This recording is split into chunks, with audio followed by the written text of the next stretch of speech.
Bueno, vamos a seguir porque me he quedado yo aquí en la sesión 2, que es cortita, lo habéis visto, la sesión 1.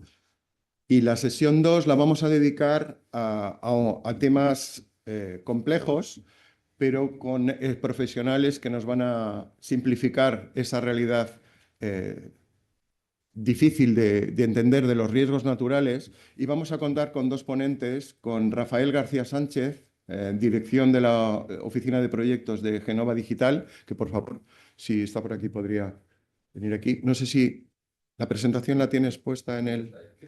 Sí, vale. La primera ponencia se va a dedicar al análisis de la recolección y validación de datos hidrológicos para el proyecto European Flood Awareness System, EFAS. Y la va a impartir el señor Rafael García Sánchez, que es ingeniero industrial por la Universidad de Sevilla y lleva trabajando 30 años en el sector de sistemas y tecnologías de la información. Sus principales trabajos han sido el sistema de control de tráfico portuario, sistemas de control y sistemas de información del Atlas Nacional de España, entre otros, y actualmente es director de la Oficina de Proyectos de la empresa Ghenova, que es Contract Manager del Centro de Recolección de Datos del EFAS. Os dejo con Rafael para que os explique las interesantes actividades que están desarrollando.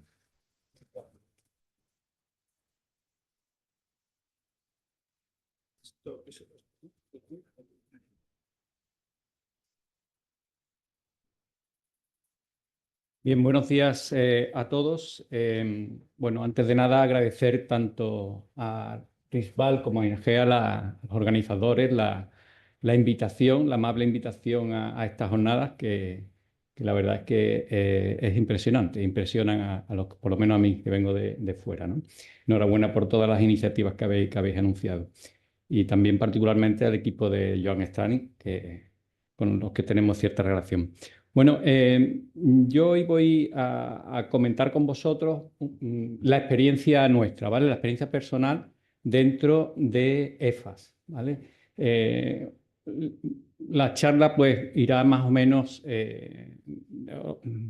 organizativamente de arriba abajo, ¿vale? Pondré en contexto un poco qué es EFAS dentro de Copernicus, porque todo empieza por Copernicus. Seguramente contaré cosas que ya sabéis muchos de los que estáis aquí, porque sois profesionales del sector y sabréis mucho más que yo de todo esto, pero bueno, cuento mi experiencia, ¿vale? Y después bajaré un poquito más en detalle a qué hacemos nosotros dentro de EFAS.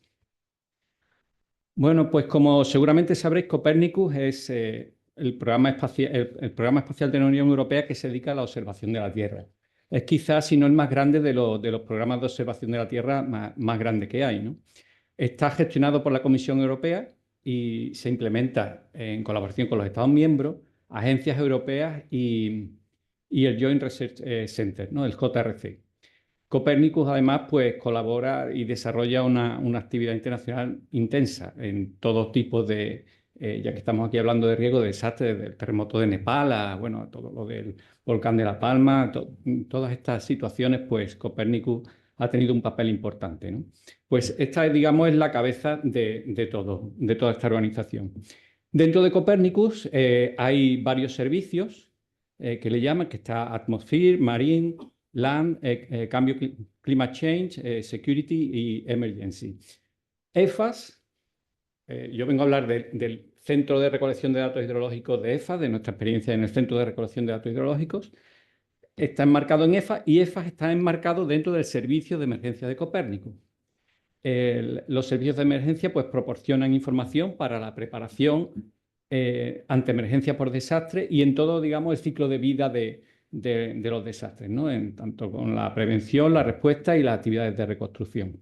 Y dispone de tres servicios, de tres áreas principales: inundaciones, incendios y sequía.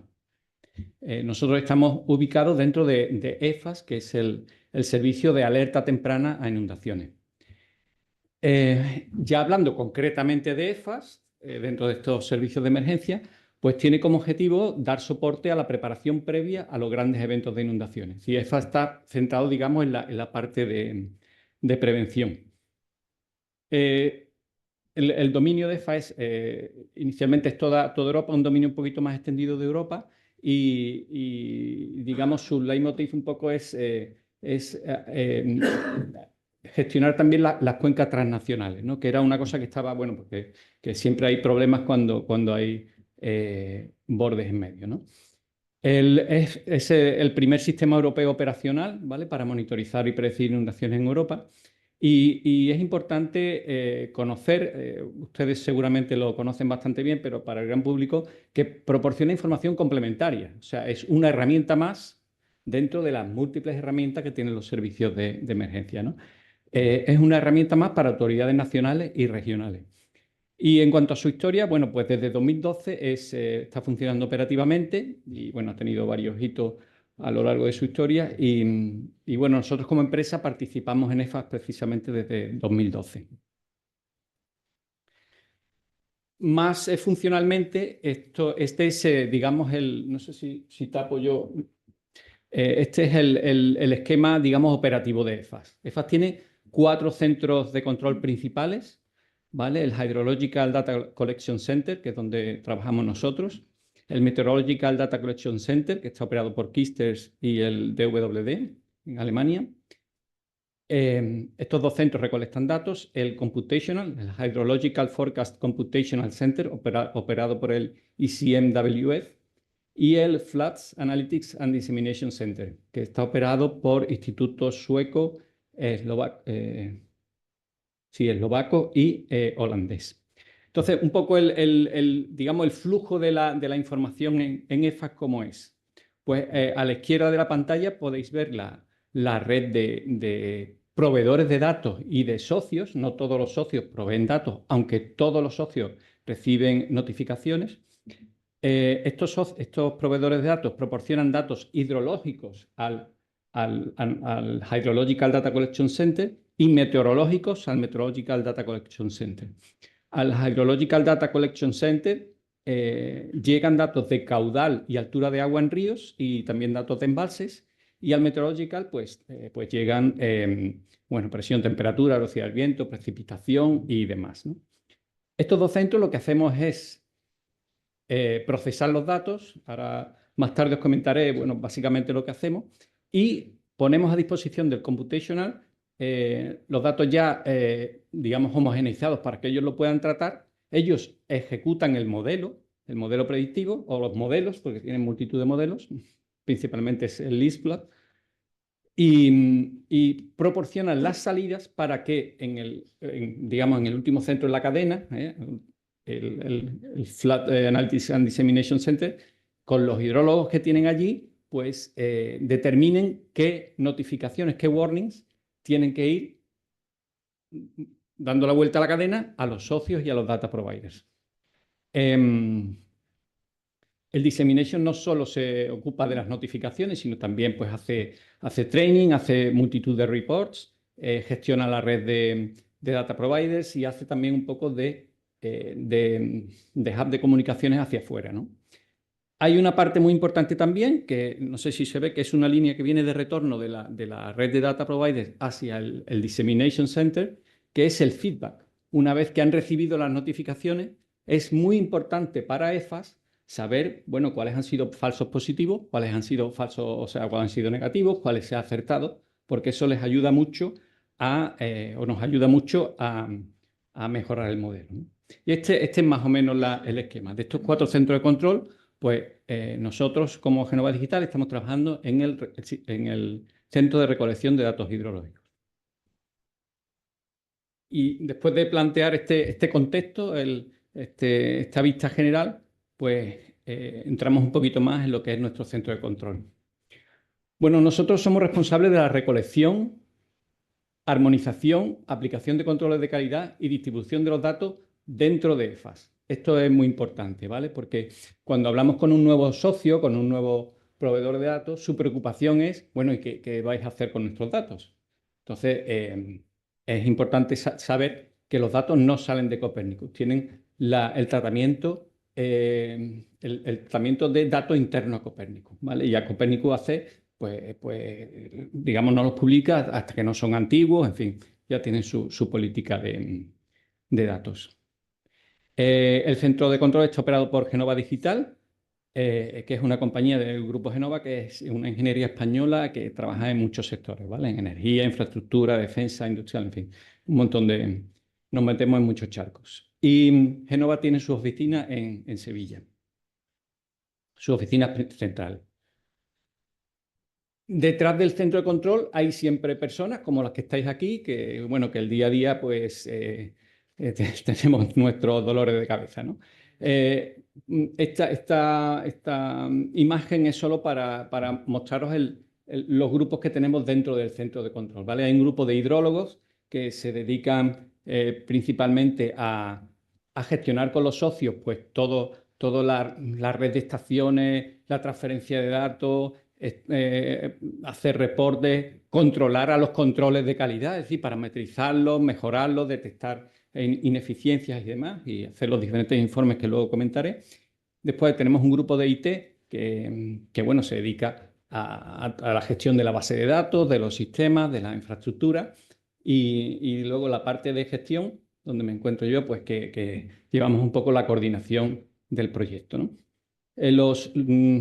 Menos alguna persona de IT, todos los demás están full time, bueno, y de gestión, claro, están full time en el centro de control. Bueno, esto hablando de la infraestructura no tiene mayor interés. Y ahora quizás lo que muestra más un poco nuestro día a día, ¿vale? El contexto operativo, ¿qué es lo que hacemos al final, ¿no? Bueno, pues dentro del contexto operativo comentaros que hay dentro de EFAS hay dos dominios, ¿vale? Se habla de dos dominios, el dominio EFAS tradicional y el dominio GLOFAS que ha entrado en funcionamiento pues, hace menos años, ¿no? El dominio GLOFAS abarca todo el mundo, ¿no? Todos los países del mundo. Utiliza solo series históricas, ¿vale? No series real time. Después comentaré la diferencia. La variable que gestiona es caudal, no gestiona altura de agua ni tampoco embalses. La resolución temporal de las series de datos es diaria y la recolección de datos es offline. Esto es un eufemismo de que cogemos los datos como podemos, ¿vale? Siempre que la licencia de datos lo permita, ¿vale? Pero tenemos que ir, pues, por multitud de organizaciones y sitios, pues, buscando datos, ¿vale? En el dominio EFAS, pues, los datos son tanto real-time como históricos. Las variables son observaciones en ríos de altura de agua y caudal y en embalses, que luego comentaré, y la resolución temporal es desde minutos hasta diarias. Más de diarias, pues no tiene sentido, ¿no? Y bueno, como digo, la recolección de datos es online y offline para histórico. Y ahora, más adelante, aclararé esto de la recolección offline. ¿Qué entidades manejamos? ¿Qué entidades principales manejamos en el centro? ¿No? Porque a veces dice, bueno, un centro que recolecta datos hace una cosa muy básica, que es recolectar datos, pero bueno, todo se va complicando, ¿no? Las entidades principales que manejamos son los proveedores de datos, los data providers, que esta es una imagen de los que tenemos actualmente en Europa, y la próxima imagen de la próxima edición de la imagen de este mapa tendrá un logo en Mallorca, porque estamos ultimando ya la recepción de datos desde RiscBal. Estos son los proveedores de datos con los que mantenemos un contacto muy estrecho. Manejamos, lógicamente, estaciones que tienen sensores de altura de agua caudal, y de las estaciones lo que nos interesa y necesitamos, y así lo comentamos con los proveedores de datos, hay metadatos esenciales que a veces parecen que no son tan importantes, pero son muy importantes, como localización, nombre del río, que es muy importante, y sobre todo un mismo nombre de río dentro de todo EFAS, que también nos trae nuestros dolores de cabeza. Si, por ejemplo, la estación viene afectada por una regulación de caudal o por mareas, los máximos y mínimos históricos, que nos sirve para configurar controles de calidad, y bueno, y otros metadatos, ¿no? Si en la estampa de tiempo de las series temporales cambia el horario de verano-invierno y todas estas cosas, ¿no? Hemos visto proveedores de datos, estaciones. ¿Qué tipo de observaciones manejamos? Pues podemos distinguir entre real-time e históricos. Real-time son datos que los proveedores de datos nos proporcionan, digamos, tal como les llegan, ¿vale? Datos que no están corregidos, datos que pueden tener huecos, datos que pueden tener outliers, tal como les llega. Esto a veces, cuando empezamos a hablar con un proveedor de datos, hay cierto recelo, ¿no? Porque dice, mira, yo te paso, no te puedo pasar los datos real time porque es que no los he comprobado, ¿no? Pero se asume, EFAS asume que esos datos son datos sin comprobar, ¿no? Y después, otro tipo de datos son los datos históricos que recogemos normalmente en la campaña del año siguiente, donde ya efectivamente hablamos con el proveedor de datos y le pedimos sus datos ya, digamos, corregidos. Es decir, si tienen un gap de datos, pues el propietario de los datos sabe mejor que nadie cómo rellenar esos datos. A lo mejor tiene otra estación al lado que, bueno, que puede componer los datos, ¿no? Y cosas de ese tipo. Entonces, recogemos, por un lado, los datos real time y los datos históricos y están separados incluso en la base de datos y los servicios, ¿no? Y bueno, según el grado de procesamiento, tenemos los datos tal como nos llegan, homogeneizados, y luego hacia el computacional, si recordáis la página que mostraba los 4 centros de control, al computacional le pasamos los datos postprocesados, agregados en horarios cada 6 horas y diarios, ¿vale? Cada proveedor de datos los manda con una resolución temporal, pero se homogeneizan y se le ponen a disposición del computacional en estas agregaciones. Y luego las variables que manejamos son altura de agua y caudal, como he dicho, y de embalses, caudal de entrada, caudal de salida, volumen almacenado y nivel del embalse. No hay proveedores de datos que solo proporcionan en ríos caudal o solo altura de agua, o los dos, pues igual con embalses, ¿vale? Lo que tengan, pues bienvenido es. Algunos datos cuantitativos sin querer aburriros, pues para que simplemente tengáis un orden de magnitud de lo que hay, pues tenemos en EFAS 84 proveedores de datos, de los que 54 están mandando datos real time continuamente. Y en GLOFAS hasta ahora tenemos 52 proveedores de datos. En cuanto a número de estaciones, tenemos más de 6.000 en EFAS, de las cuales más de 3.000 están operativas en real time, y en GLOFAS tenemos unas 10.000. En el cómputo global tenemos unas 870 millones de observaciones en real time, y actualmente estamos recibiendo unas 450.000 al día, ¿vale? Y de datos históricos entre EFAS y GLOFAS tenemos 645 millones. Bueno, un poco demasiados números, creo yo. Pero bueno, da un orden de magnitud de lo que es, ¿no? De lo que es el centro. Y ahora comentar un poco qué es lo que es el flujo, qué es lo que hacemos en el centro, ¿no? Bueno, pues nosotros recolectamos datos, vamos por los datos digamos, al proveedor de datos, o el proveedor de datos los manda al centro. Los decodificamos con un driver hecho a medida para cada proveedor, los homogeneizamos en zona horaria, todos los datos tienen referencia de tiempo UTC-0. Para los datos agregados, por ejemplo, si nos dan media diaria o media horaria, el timestamp del dato se pasa al final del periodo de agregación. Es decir, no os aburro con cosas, pero digamos que todo tiene su procesado, ¿vale? Los homogeneizamos también en unidades, le pasamos unos controles de calidad, de control de rango, por ejemplo, de si las observaciones vienen repetidas, pues si hay una estación que da el mismo valor durante mucho tiempo, pues se marca como sospechoso, aunque puede ser bueno, ¿no? También se controlan las descargas negativas. Para esto tenemos en cuenta si la estación viene afectada por mareas o por regulación de caudal, en fin, y los controles de calidad que veis ahí, ¿no? Variación respecto del día anterior a la misma hora, variación respecto a la observación previa, comparación con el máximo y mínimo mensual, aunque esto se aplica más que nada al cambio climático, y control visual por parte de los hidrólogos, que es una tarea, como es manual, tiene mucha dedicación. Bueno, agregación, como he dicho, en horaria cada 6 horas y diaria, y la puesta a disposición, que la ponemos a disposición dentro de Copernicus por una interfaz y por APIs, ¿no? Los proveedores de datos también tienen acceso vía API.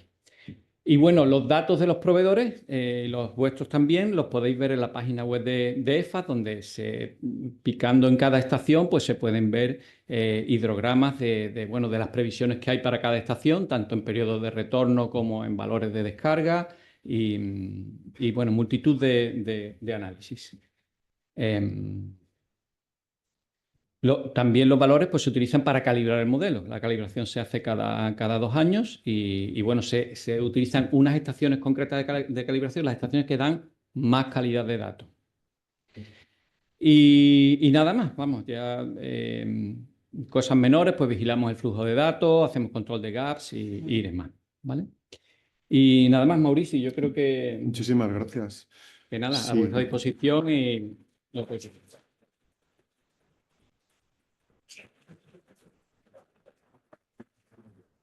Si os parece, vamos a pasar a la siguiente. Hacemos yo pensaba hacerlo al final, con los dos ponentes, tal vez, ¿no? ¿Os parece? Vamos a pasar... Ahora no sé qué hablaba en inglés. Anem a passar a la següent conferència. La impartirà el doctor Alexander Fekete, que és professor de Risk and Crisis Management en la Universitat de Colònia. El professor Fekete us deia que està impartint les classes en gestió de riscos i crisis de la Universitat de Colònia, però la seva investigació abarca molt més del risc de desastres, la vulnerabilitat social, la resiliència, la infraestructura crítica, la protecció civil.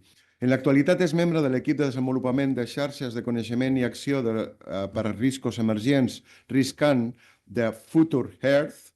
També és portaveu del grup de treball sobre perills naturals i riscos naturals de l'Associació Alemana de Geògrafs i és membre del comitè directiu de la Societat Digital Alemana de Promoció de Mitjans Socials i Tecnologies.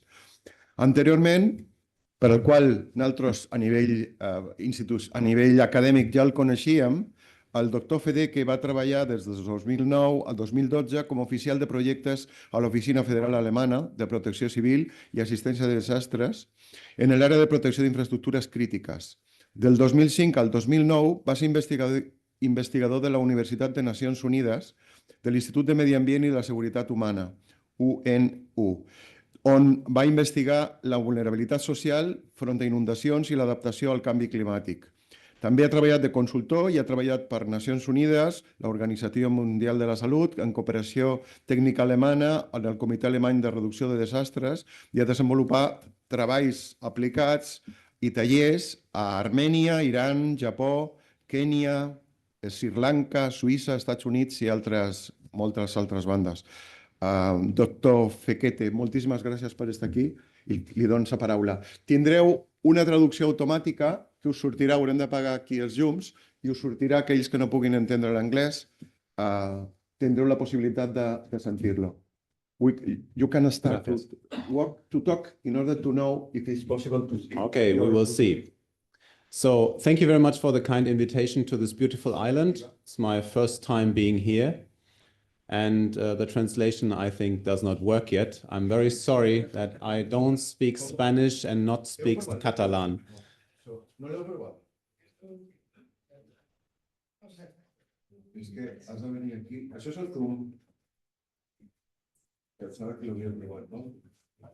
So I will start speaking. A lot of my slides are actually half Spanish, half English, so at least you can read out. Sorry. We are going to try to look. Sorry, because this is the Zoom is located here. I can switch over to that one. Pues si poguessis posar el traductor.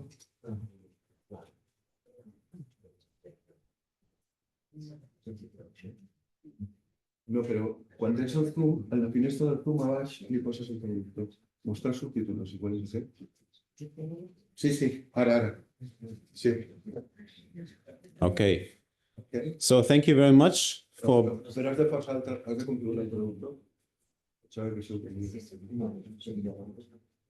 Has de dir traducida, espanyol, o català. Can you talk now? Okay, I will try. I'm from Cologne and I'm happy to be here.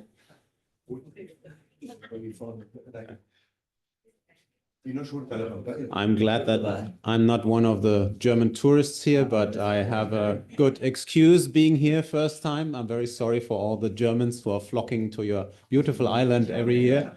We know it's a mass tourism problem, but I'm delighted that we can talk about other things today. So you already see there's a photo and now translation works. Thank you very much for all this. And thank you very much for the kind invitation also. And we had some floods in Cologne in the 1990s and later. But in 2021, this was the situation. So the major city, which has 1 million inhabitants, just maybe like Mallorca in total, you see half of the river was covered in addition by the flood. But Cologne as a city did not have a lot of damage, but it was mostly the small tributaries, the small rivers, and other villages around it that had a major problem. So I'm going to talk to you about the flood in Germany, what we tried to learn from it, and maybe find some comparison also to situations in the Balearic Islands and also maybe elsewhere. So I will start that first of all, it was a lot of damage created. Over 180 people died, very similar to Valencia's situation in that respect. But it was not the only flood in Europe. We have more and more floods in many, many countries. And we have a lot of damage also in Germany now to floods, and it's a serious problem. And also the waste that you see on the photo was a major problem in dealing with that, just as it is the case in Valencia. We have something like a wave that developed over time. So the first situation, you get weather warnings. And Germany also made it into the international newspapers by saying that actually Germany failed tremendously in warning and coordination. So there was a lot of pressure to go to the press for the authorities, for the civil protection and everyone else. And there were questions why Germany has not taken action to the warning, just because also there was already the EFAS system was working, but it was not used in Germany. So there were many questions. How could Germany as a country fail so badly? And you see that the first time there comes all the warnings, and actually there were a lot of warnings, but people did not take it serious. And then were all the fire brigades and others trying to save people, but it was a valley and was difficult to access because all the roads were flooded. And then came a wave of solidarity and help and attention, a lot of TV programs, and then it subsided. And after that, people felt that this was like a second disaster, that they are left alone, no one is helping them, and there were also protests.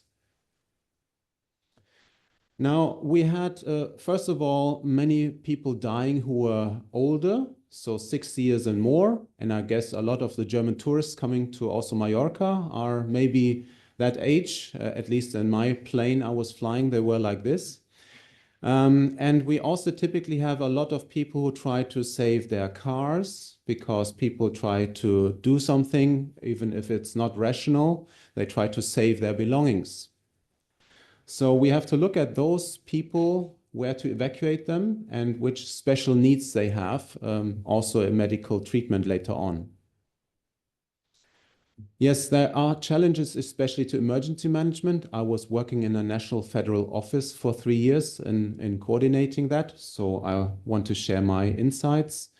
We had mainly a problem of communication, so we have had no communication after the cell phones end after 8 hours maximum because of the transmission towers. They are battery run. And we had problems of accessing the damaged sites.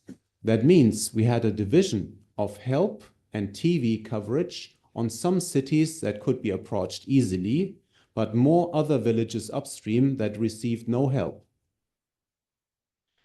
Another problem, I'm a geographer, I love mapping, but the maps we tried to produce before Many of the officials did not think it is plausible. They don't think a flood of a 1,000-year return period could happen. So the maps we had there were wrong maps. They look like it's a small river flooded area, the left image, but the real extension you see on the right image was much wider because of a combination of a river flood and a flash flood, of course, and a small valley. So we are still having problems in convincing people today to use both river flood maps and flash flood maps. And also the authorities very often think now there was a big flood and now we will not have another flood for the next 100 years. So it's a big problem in communication also. Myself, I had a project 3 years before the flood, and I did some mapping. And part of the problem in mapping is that the official maps do not include many features that are to flash floods. So it's only a river flood. But now it was a combination of heavy rain, predicted rightly by EFAS, but also predicted by the German weather stations. It was all on the news. But people did not believe it because before there was a flood the last weekend before, and it was much lower. So on the official maps, we don't have a combination yet. We only have river or flash flood, and we also don't have groundwater maps. And on the right-hand side, I was mapping in red all the roads that would be damaged and cannot be used in a flood scenario. But it was not used, unfortunately. So many of the roads actually were damaged and there were big highways in the news and so on. In the lower right map, you see yellow areas. The yellow indicates where there is additional likelihood of power failure. So you have no energy, no communication system, no heating, something like that. Especially in a winter situation in Germany, this is severe, but also in summer where you need cooling and you always need immediate communication capability. We had a lot of solidarity and help. That was positive news. We had tens of thousands of people coming to save, not to save people, but to help them with the waste and all the damage after the floods. But there were also huge protests and people were really mad at the government and saying, no one is helping us. There are no bomberos, no firefighters to help us with our basements and damaged furniture and so on. So we had untrained citizens, spontaneous helpers, and up to today, it's a controversy whether or how to include them into emergency management. So there's a lot of uncertainty with that. Now, we made also scientific surveys in the area. So first of all, a lot of my students actually are firefighters or are paramedics. So many of them were helping. There's a photo of one of my team members. And a lot of bridges were destroyed. You could not access the area. And also a lot of people from my university, lost relatives, damaged houses and so on. So it was a big problem. But it was mainly, they reported a problem of coordination. So a lot of the firefighters and civil protection could not help. They were waiting. They were coming from North Germany, from even foreign countries, but the coordination was not very good. We also had a problem with local visits because it was election year. So a lot of the politicians wanted to visit the area and make television interviews. And to coordinate that takes a lot of resources from the firefighters and from the officials already.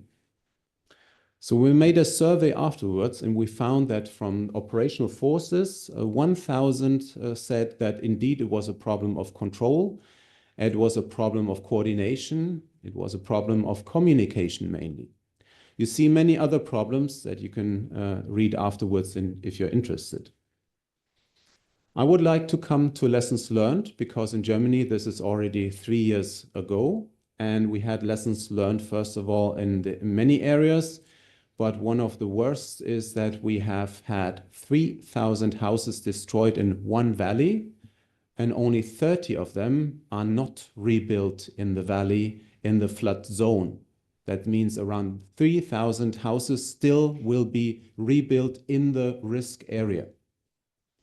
And we tried to talk a lot on television and publication and so on, but we could not convince people to take better, building back better, we call it. Not place the same houses in the floodplain or to do anything else for prevention and preparedness.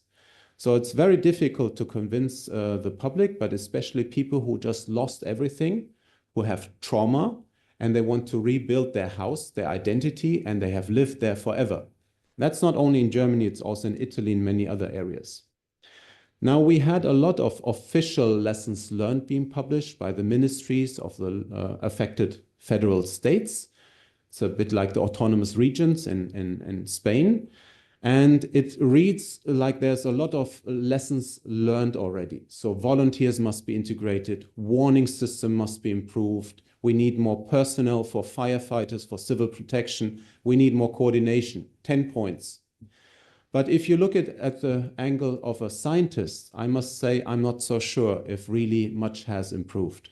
Okay, on paper it looks good, but in reality still coordination in a federal system between autonomous federal states, provinces, and local mayors is a major challenge in Germany. Okay, we have also problems in learning how to prepare. You know, there's a saying, there's no glory in prevention. There are no heroes for prevention, only heroes for response. And we are very glad we have our heroes of response, the fire brigade, the paramedics, the civil protection. But they cannot solve such a huge problem. It needs a coordinated effort also with the civil society and administration especially. So flood risk maps were a problem, I told you, but we did not have them for flash floods. Now we have them, but it's still a problem because the local mayors and the local fire brigades, they don't know what to do with them. It's maps and they don't know what does it mean. They don't understand an EFAS warning because they don't understand what does it mean. How high will be the water in my street? We also had problems of competence and coordination of the autonomous regions or federal states. So Germany has created a competency center for all the 16 states to work together, to sit together in the same room. Again, on paper, this looks very good, but in reality, I can tell you that only 5 of 16 states actually are sending people there. And it's mainly for coordinating them in general. It's not a system like in Japan or in other countries where there's an officer sitting in the flood plain that is in the disaster area directly reporting. So it's still an ongoing process, but it's good to have that because there's a lot of, you know, say, fighting between the autonomies of the federal states and the other levels in Germany. So we had a problem with warnings, mainly because the population didn't believe in it, and the population then later on claimed that there was no warning or that it was not efficient because it was only a warning about there is weather coming, but not like go out of your house. And even when we had interviews, we realized some firemen were going from door to door, informed citizens, you need to go out. And still people didn't believe. Because the last flood was only that shallow, you know, and now it was 9 meters high. They didn't believe in it. This is already known from scientific publications a long time ago. Here, a study from the United States from a flood event when I was born in 1976. And Mileti also published a year before that people need several instances of warning. They need the warning information. It needs to be understandable. They need to have it repeated by trusted people. And then still, even it doesn't mean they react as you plan, but it could be they still react differently. And then we have another problem that I call by a dear colleague from UK. It's called mountains of knowledge. So we have a lot of scientific knowledge about climate modeling and weather forecasting, but we have less knowledge about the mountain of impact forecasting. So what does it mean? How high? When does the flood come? Do you need to evacuate? And even we are lacking mountains on adaptation because I showed you in Germany, 30 houses are not rebuilt out of 3,000. So we have a huge problem there, and also to connect, to translate between scientists, but also from science to policy making and to the public, what does it mean? I give you an example. This is showing you it's not a gota fria, it's a similar system. It's, it's a stagnant situation due to climate change.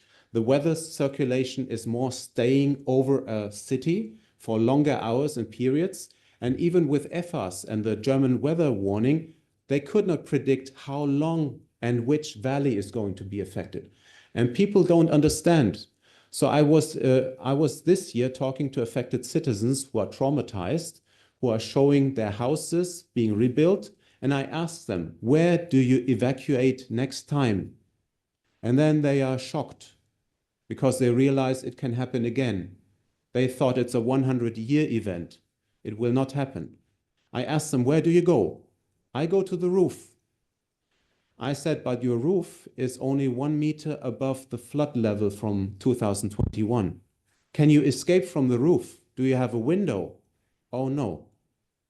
They don't understand that if it would have rained 1 hour more in 2021, the flood would have been 1 meter higher.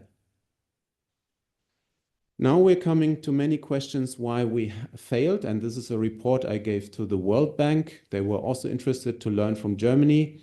So it's many, many reasons.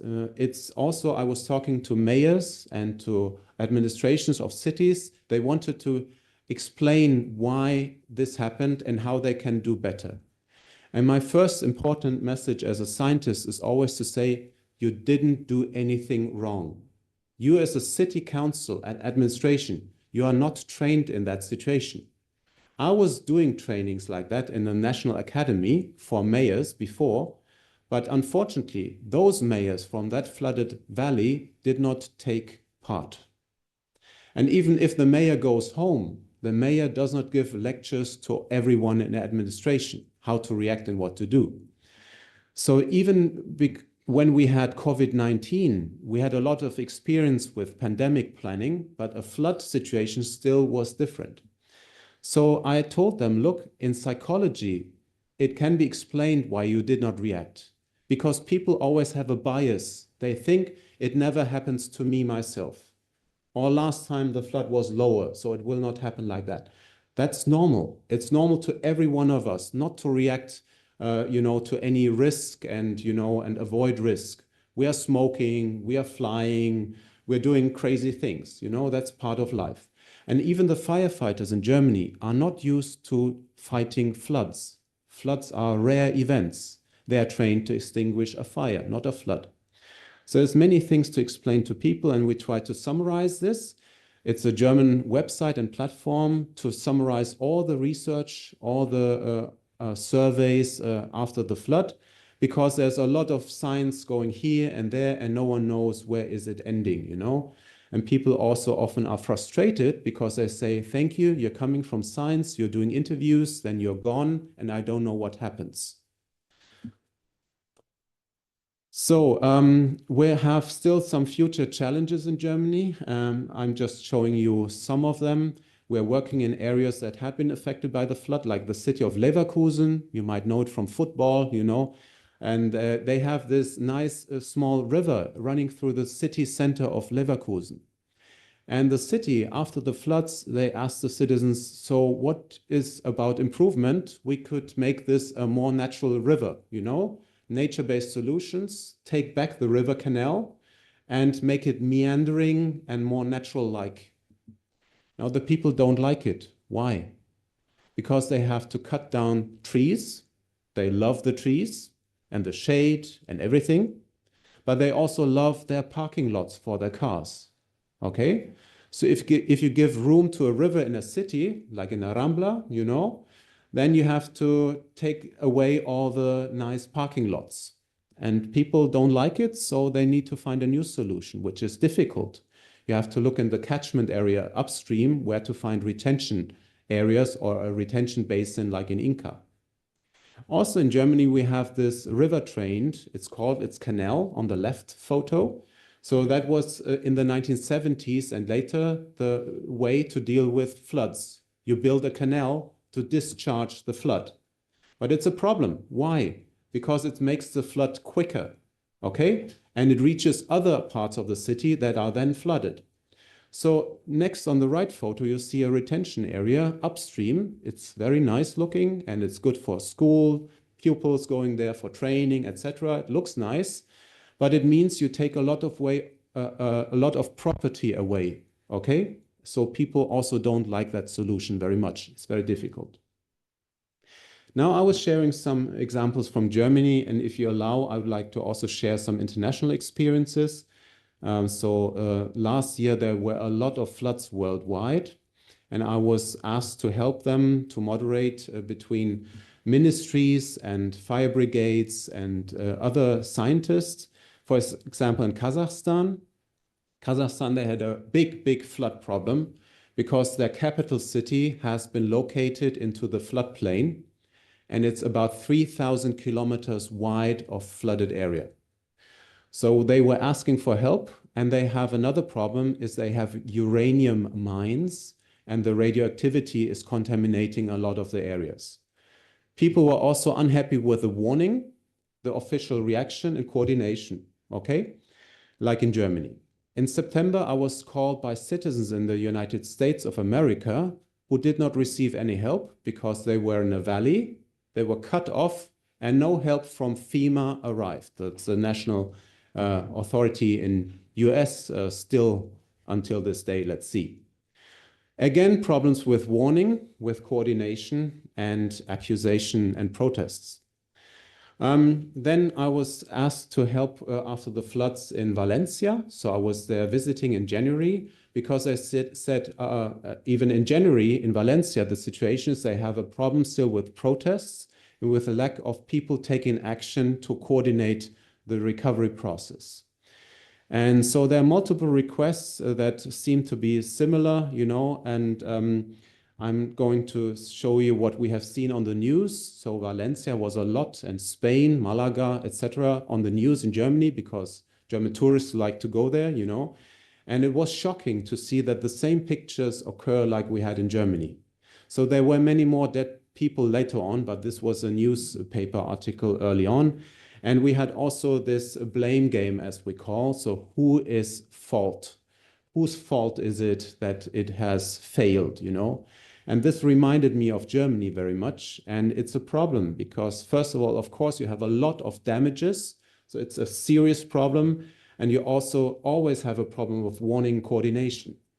But that's not mainly a problem of the system. It's a problem because it's a disaster. It will surprise everybody.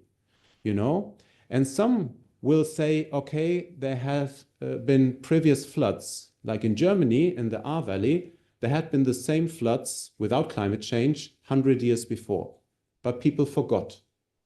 In Valencia, you had floods in 1957, similar extent, and you had some floods in the 1980s, but people forget.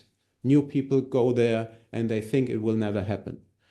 So what I could observe by walking through Valencia in January was that you see this transformer or substation. It's an electricity cabinet. And you see the marks of the flood of the at the fence, okay? So of course, electricity was taken out.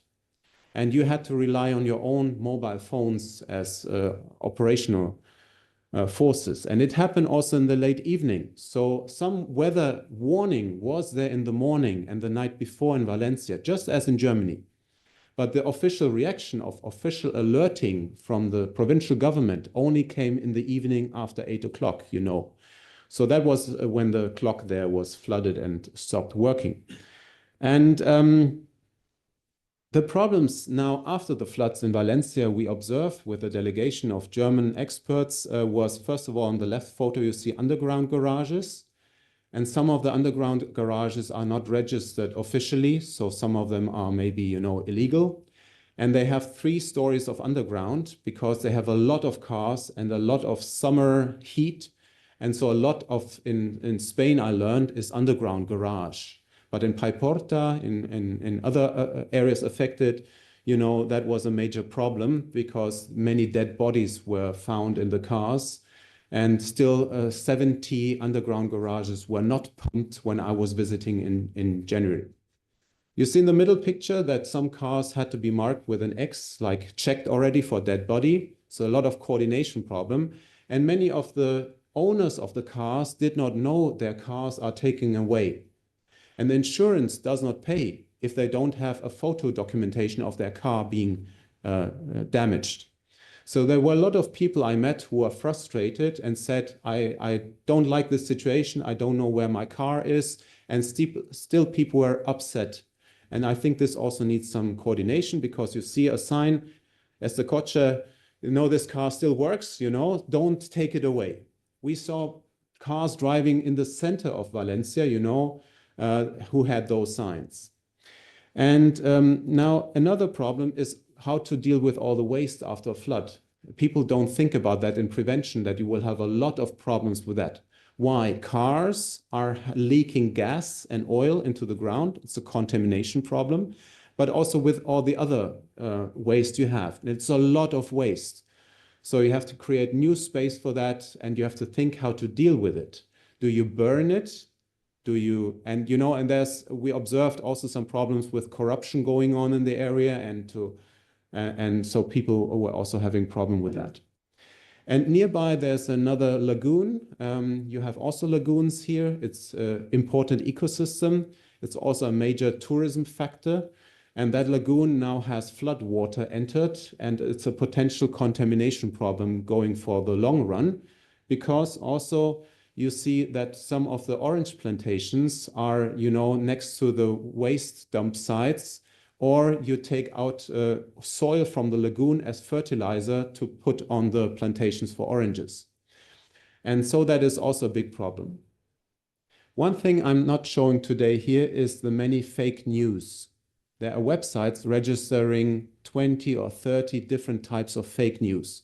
One fake news in this area was that Morocco actually diverted weather radar systems to make a flood happen in Valencia. So Morocco has better conditions for selling oranges, okay? It's ridiculous, but that's what's happening. That happens in the US, it happens in Germany, it happens now everywhere. So I want to show you some good example at the end. It is a very bad situation that you had a flash flood in 2018 with 13 people killed in Mallorca in the east.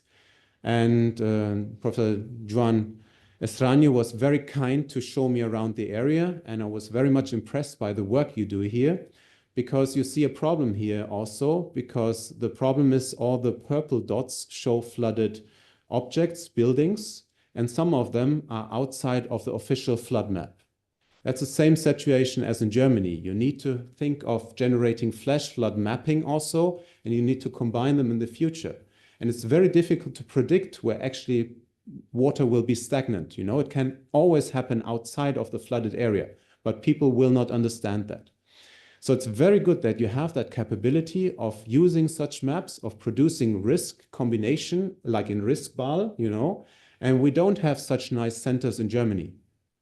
We can learn from RiscBal and from the Baleares because we don't have that capability.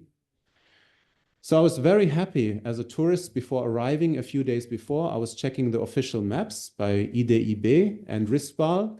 And then my impression was that Inca here is located on a motorway. And then you see already two flooded areas will cut off the main motorway from, you know, from Palma to Manacor or to the east.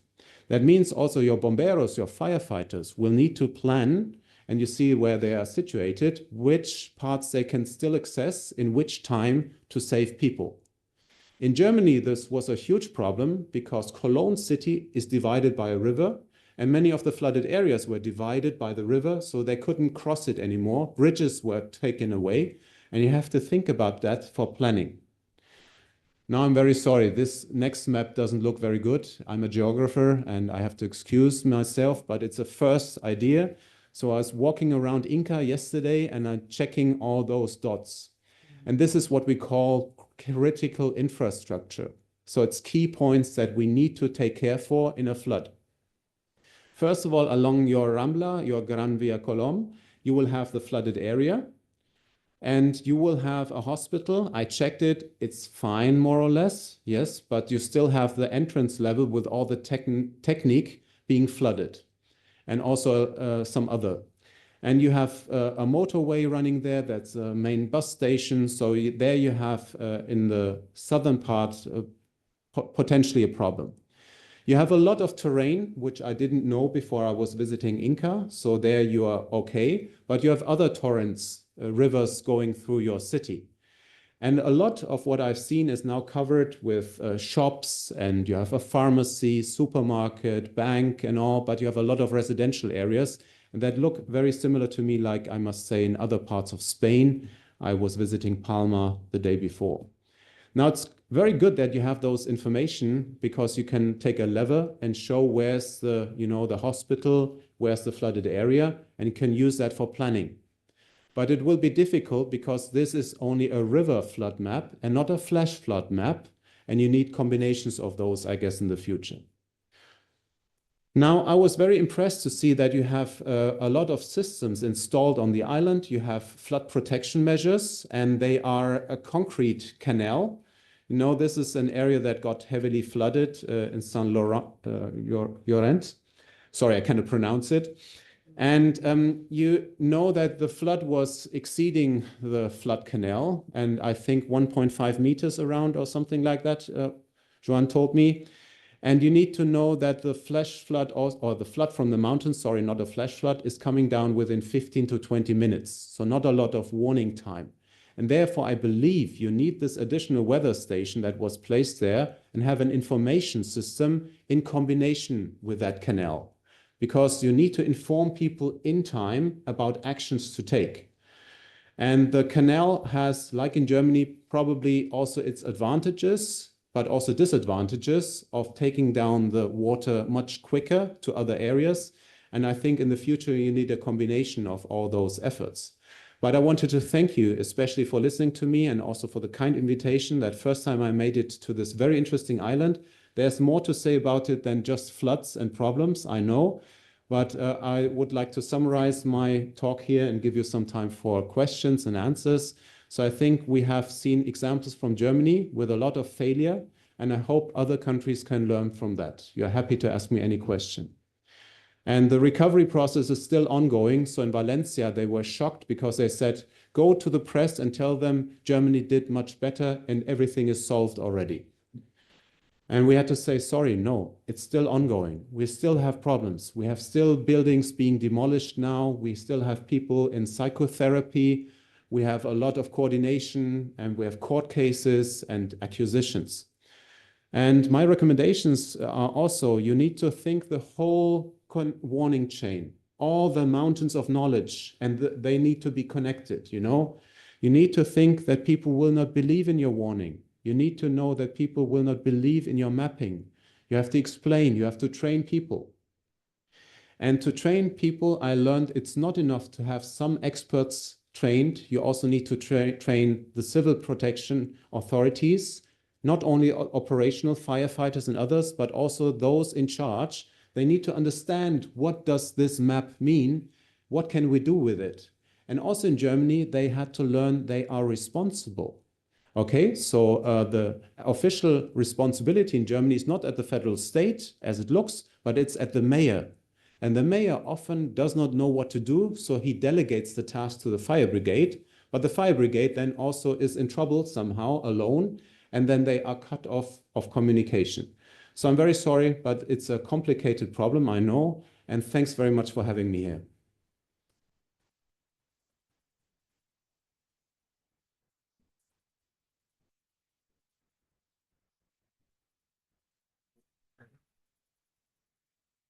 Bé, moltíssimes gràcies. Podria també pujar... Podria subir? Sí? Vamos a la mesa. Anem a iniciar una... Enhorabona. Thank you. Congratulations for your presentation. Thank you. Very broad. Yeah. Yes, a lot of interest. And thank you very much for the diagnostic of Inca and the problem. You use your time very well to help us. I think, bueno, tenemos la mesa con los ponentes preparados para dar respuesta a las preguntas que queráis hacer. Por una parte, la propuesta o el trabajo que está realizando EFAS, por otra parte, la experiencia en relación con las recuperación de las catástrofes y las vulnerabilidades. Han sido dos presentaciones creo que muy interesantes desde la perspectiva tanto del control de la alerta temprana por parte de EFAS, ¿no? En base a una información que se le está proporcionando en tiempo real, y luego unas experiencias muy críticas, ¿no? Desde la perspectiva de la catástrofe, de un profesor muy activo que es dedica bàsicament a cercar, tractar d'aprendre dels desastres naturals i per treure conclusions perquè puguin ser aplicades, no? És un gran exemple per tots nosaltres i crec que pot ser molt profitós. No sé si teniu crec que hi ha un micro per allà i estem oberts a la presentació. Si són les presentacions en anglès,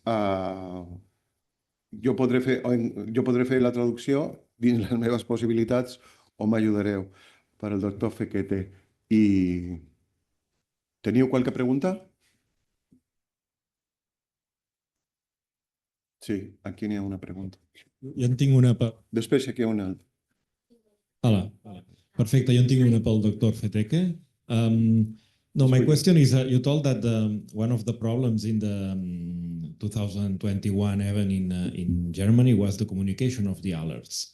Was at the time the PWS, the public warning system, in place in Germany, or it was not still operative? I mean, the system that you can push, let's say, messages directly to the people's mobile phones. And in case that it was in place, how it was used, or it was not used, or a little bit more information about this last mile of communication of the warning to the people. Gracias. Thank you. Traduir? You want to... To have you understand. En español? Ah, okay. Thank you. Igual podeu apagar el llum, perquè si no, no ho veurà. No, thank you very much. That cell broadcasting system was not installed in Germany in 2021. It is now installed.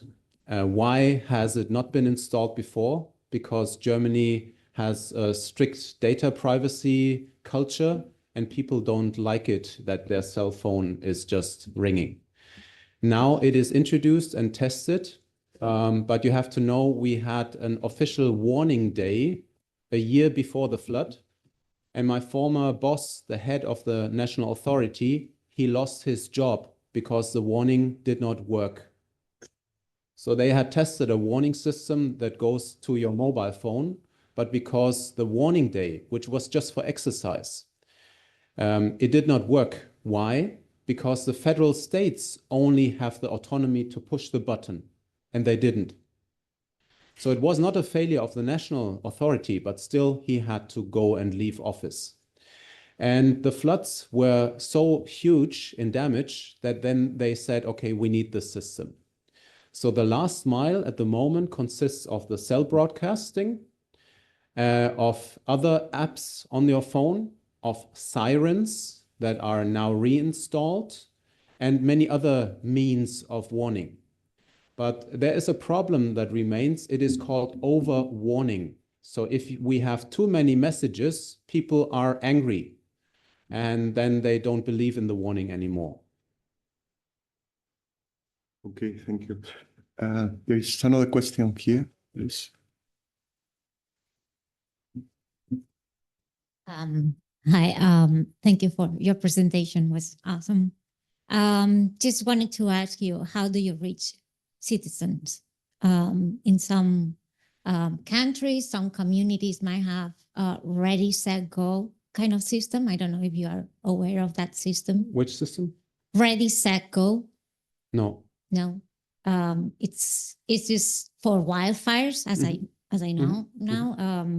It is places that perhaps are in the wildland urban interface. Yeah. They might get the message in their phone like, you always have to be ready.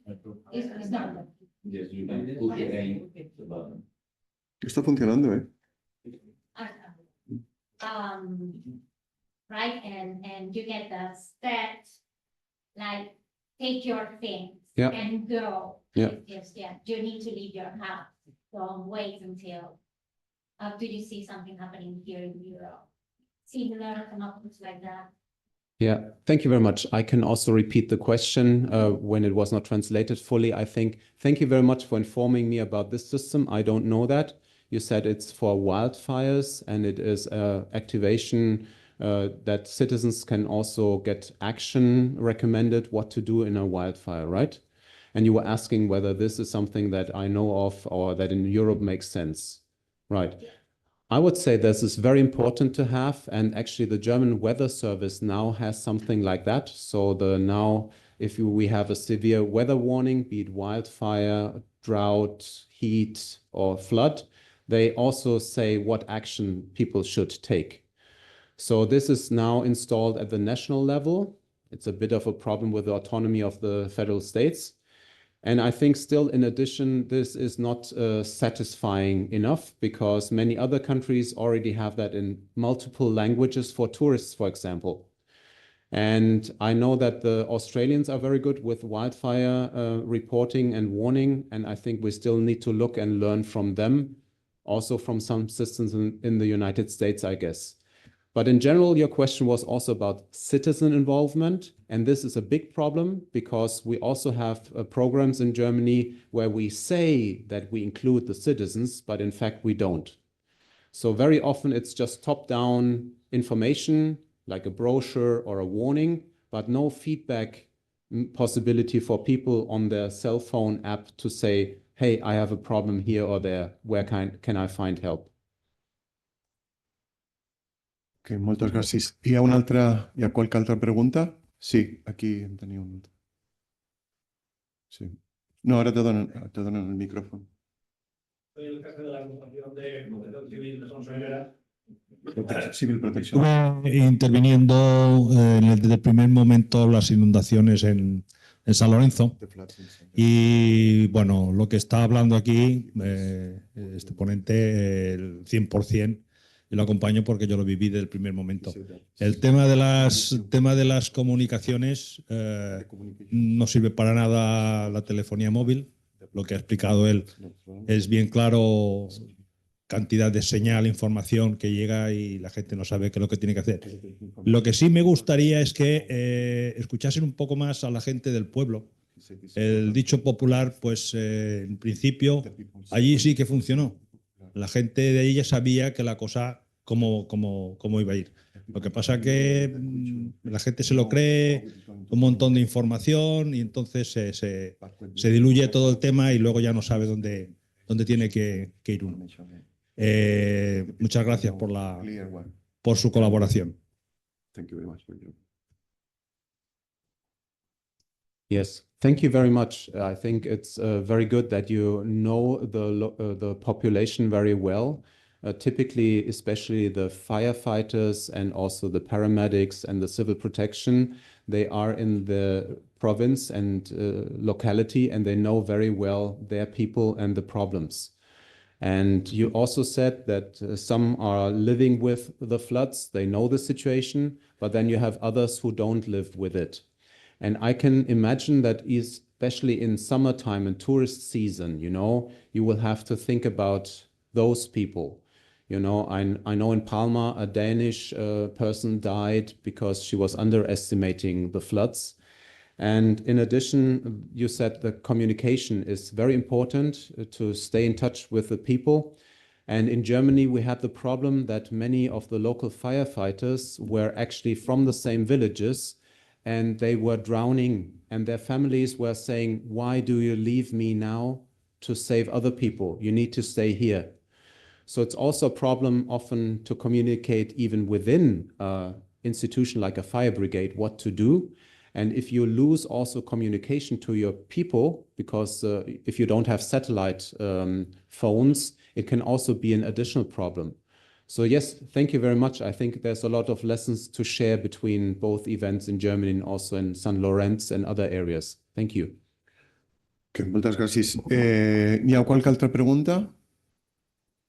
Jo volia fer una pregunta a Rafael García. Desde la perspectiva de EFAS, se están combinando datos, por una parte históricos, con datos en tiempo real, para tratar de hacer predicciones. Se hacen predicciones y esas predicciones, de alguna forma, nos están dando información sobre los desastres que se van a producir en el ámbito de la inundación.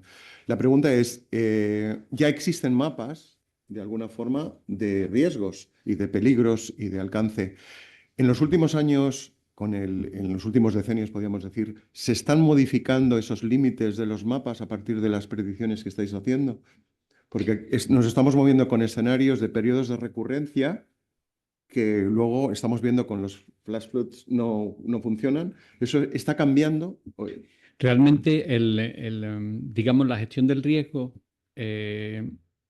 no está cubierta por EFAS, ¿no? EFAS se conforma como una herramienta de ayuda, ¿vale? Como comenté antes, en todo el ciclo de vida del evento, ¿no? Desde la preparación, o sea, desde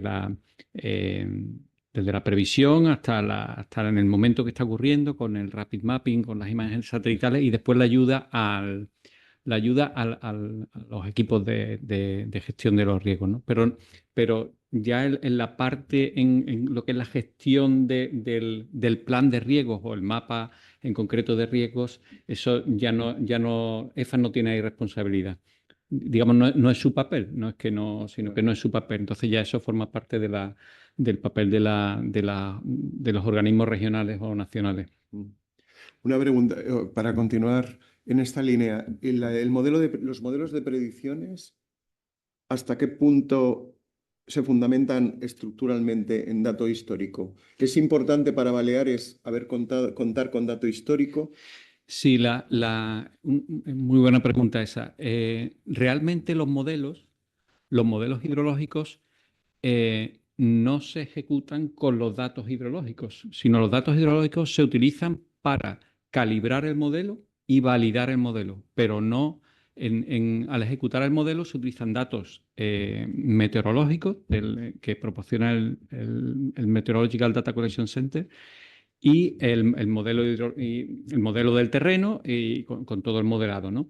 Pero los datos hidrológicos solo se utilizan para calibrar y para verificar el modelo. Entonces, mientras las series históricas sean mayores, pues pueden abarcar un mayor número o diferentes eventos, ¿vale? Pero se utilizan básicamente eso para calibrar y validar el modelo.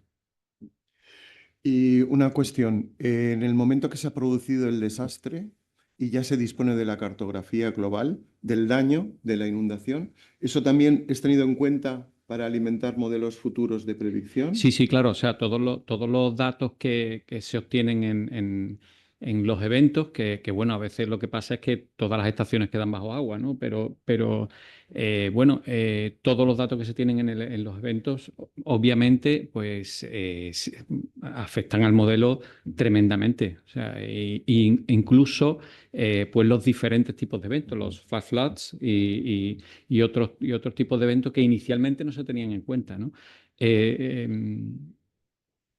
Vamos, todos los tipos de eventos que se producen son una fuente de conocimiento importantísima, ¿no? Y si estáis haciendo predicción, como estáis haciéndola, y RiscBal está haciendo predicción, ¿por qué es importante que se haga predicción a diversas escalas? Bueno, ahí ya es una opinión personal. Yo creo que mientras más herramientas tenga un gestor, yo creo que es mejor. Incluso, y ya digo que a lo mejor hablo más de la cuenta porque no es mi tema, pero incluso cuando tienes muchas herramientas, en un momento dado tú sabes a cuál puedes tú hacerle más caso dependiendo de las circunstancias. No una siempre es la mejor en todos los eventos, ¿no? Y pienso que mientras más se tengan, es mejor. Ahí tengo que decir que bueno, a veces en alguna reunión ha surgido pues una opinión, digamos, contraria de tener muchas fuentes de información, pero vamos, la mayoría de los partners siempre agradecen tener otra fuente de información. Comprendo que es difícil, porque bueno, ya dice el dicho, ¿no? Una persona con un reloj sabe qué hora es, una persona con 2 relojes no está seguro. O sea, tener muchos datos no es fácil gestionarlo, pero bueno, por eso están ustedes aquí, porque sois los expertos en gestionar este tipo de cosas. Pero yo creo que mientras más herramientas tengáis, es mejor. Porque la herramienta es la estación, es decir, tienes que recibir los datos. Entonces, los postprocesos también son diferentes. El conocimiento geográfico también juega mucho de cara a la prevención. Sí, por eso es tan importante los metadatos de las estaciones, que siempre estamos dándole la lata a los proveedores de datos, ¿no? Hay veces que un poco los aburrimos a preguntas, bueno, ¿y esta estación por qué tiene esto? Y si tiene backwater. Y bueno, la verdad es que es muy importante el conocer de la estación.